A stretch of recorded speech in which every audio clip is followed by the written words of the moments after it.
Have you ever found yourself disappointed about not getting something you didn't actually want? Sounds contradictory, doesn't it? Yet so many of us fall into this trap, clinging to opportunities, relationships, or paths that don't truly align with our goals and values. We chase job offers that we wouldn't actually accept, maintain connections that drain us, or stay in situations that stifle our growth, all in the name of keeping options open or avoiding the sting of rejection. But here's a truth that might set you free today. Holding on to something you don't want is actually holding on to nothing. It's an illusion of security that costs you precious time, energy, and focus, resources that could be directed toward opportunities truly aligned with your aspirations. In the next few minutes, I'm going to show you why we cling to these empty options, how to recognize when you're doing it, and most importantly, how to let go so you can make space for what genuinely serves your growth. Stay with me, and you just might discover how much lighter and more focused your journey becomes when you stop clutching at possibilities that don't actually align with your destination. Hi, I'm Jenny Clark, a conscious leadership expert who spent 2 decades in executive recruiting and talent management, having worked with giants like Google and Spencer Stuart. I discovered that the secret to transformative leadership lies in the 5 dimensions of conscious leadership, and I'm here to help you unlock your full potential. Join me on this channel as we embark on an honest and vulnerable journey together to become the kind of leader that genuinely inspires transformation in your organization. I've got a little career boosting secret for you. Do you want the inside scoop on leadership plus some juicy tips and hot takes that you won't hear anywhere else? I've got a newsletter that's basically your personal career coach in your inbox. Just click the link in the description to join in.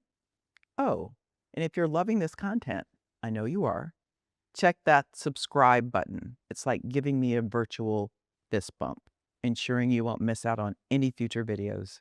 Let me share a recent conversation that perfectly illustrates this principle.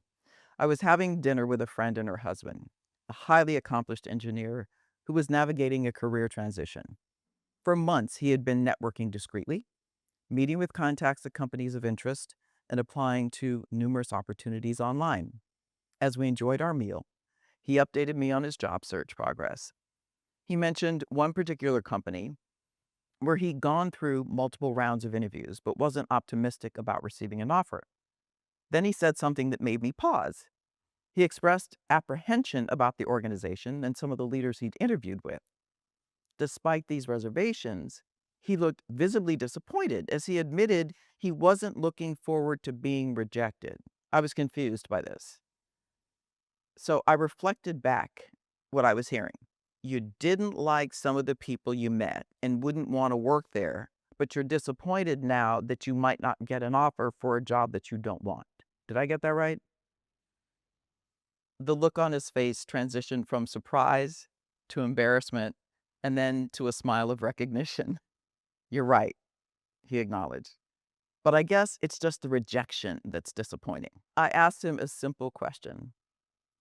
Why? You lost nothing if you didn't want it anyway. In fact, you gained the opportunity to refine your interviewing skills and learn more about what will likely be a competitor to the company you ultimately join, and to discern what is most important to you in the company and role you eventually say yes to. His expression changed again, this time to one of relief. He realized he had been expending emotional energy worrying about losing an opportunity that he didn't even want. The fear of rejection, that universal human aversion to hearing no, had clouded his judgment and distracted him from focusing on the opportunities that actually excited him.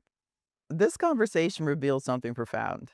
Sometimes our biggest obstacle isn't external rejection, but our own reluctance to be selective, to say no to what doesn't serve us, so we can fully pursue what does.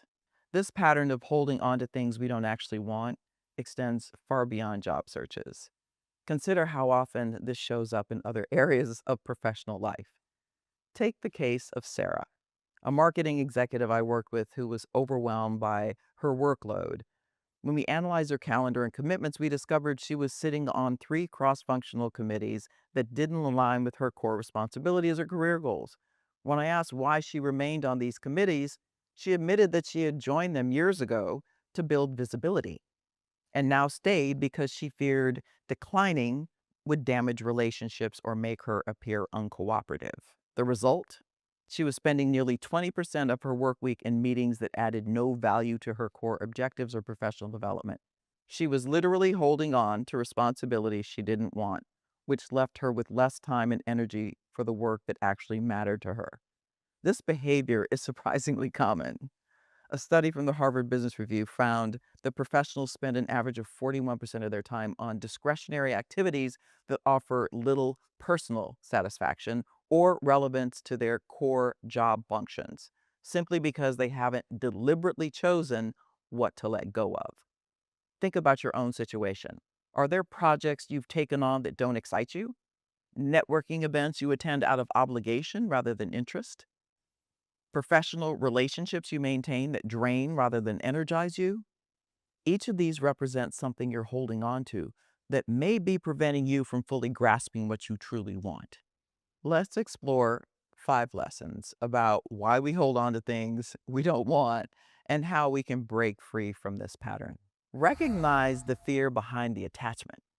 Most often, we hold on to things we don't want because of underlying fears. For my friend's husband, it was the fear of rejection. For others, it might be fear of missing out, fear of scarcity, or fear of disappointing others. These fears are natural human responses, but they often lead us to irrational behaviors.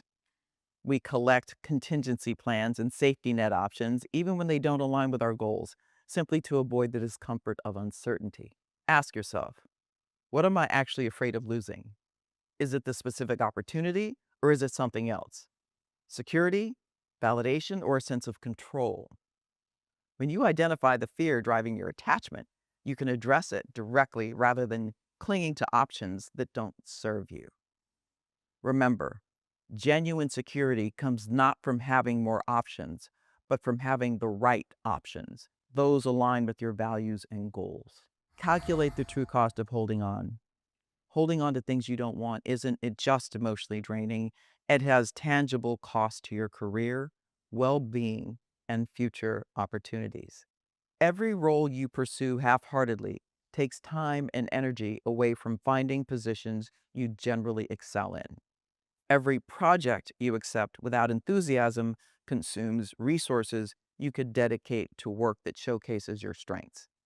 Every professional relationship you maintain out of obligation rather than mutual benefit occupies space in your network that could be filled with meaningful connections. I call this the opportunity cost of non opportunities. What you lose by focusing on what you don't actually want. For my friend's husband, the emotional energy spent worrying about rejection from a company he didn't even want to work for could have been channeled into researching organizations that better align with his values or preparing for interviews with companies he was genuinely excited about. So take inventory of what you're holding on to that doesn't serve you and calculate what it's costing you in terms of time, mental energy, and missed alternatives.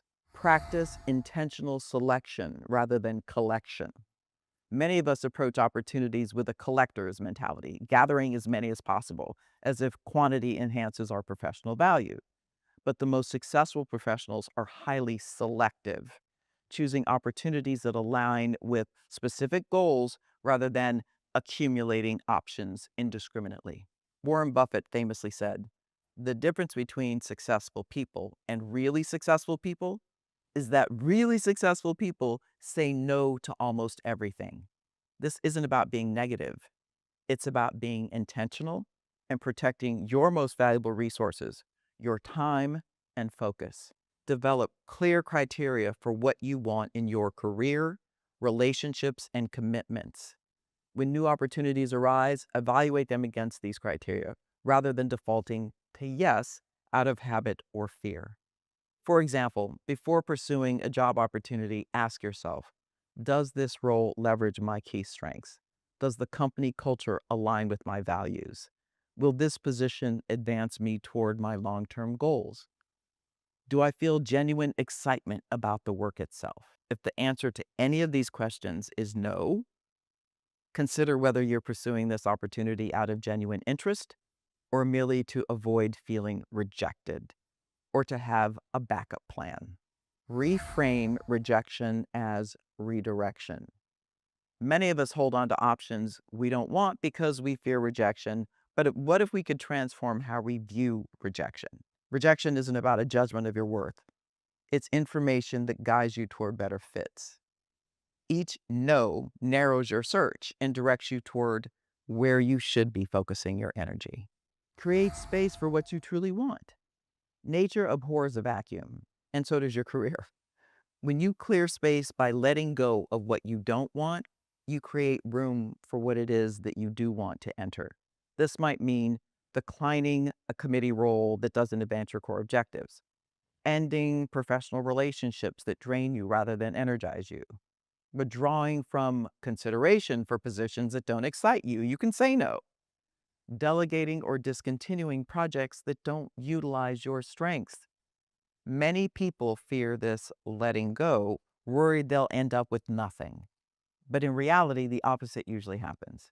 By focusing your energy on fewer, more aligned opportunities, you increase your chances of success in areas that truly matter to you.